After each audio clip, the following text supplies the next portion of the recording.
नमस्कार, मी मीराली मये. घर या विषयावरील माझा स्वरचित लेख सादर करीत आहे. घर असावे घरासारखे नकोत नुसत्या भिंती, तिथे असावा प्रेम जिव्हाळा नकोत नुसती नाती. घर म्हणजे आपली हक्काची आनंदाने जीवन जगण्याची जागा. मग ते घर कसेही असो, दगडमातीचे असो किंवा स्लॅबचे असो, बंगला असो किंवा खोपटे असो, घरची लक्ष्मी त्याचे नंदनवन करते.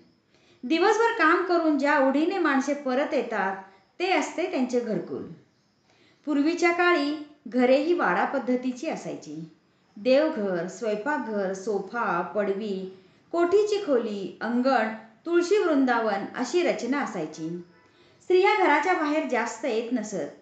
सर्व कारभार पुरुषी पद्धतीने असायचा. पुरुषांची वेशभूषा सुद्धा धोतर, सदरा आणि स्त्रियांची वेशभूषा म्हणजे नऊवारी साडी, नाकात नथ असा होता.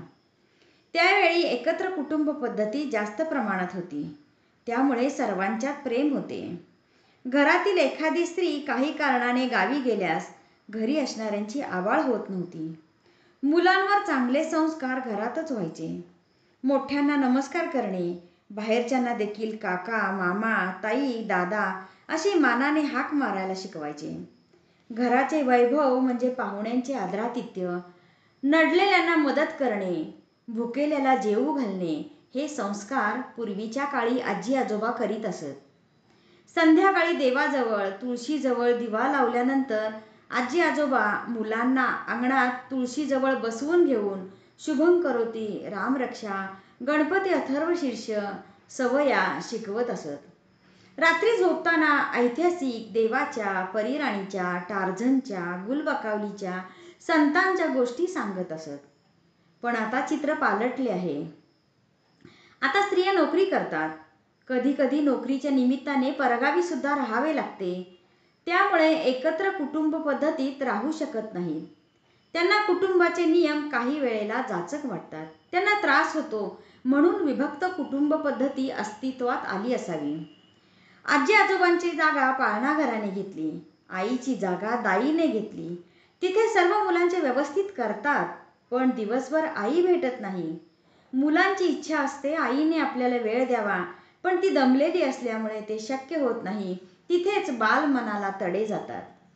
आता या गोष्टीला पर्याय नाही. बायको गावाला गेल्यावर मेस आहे.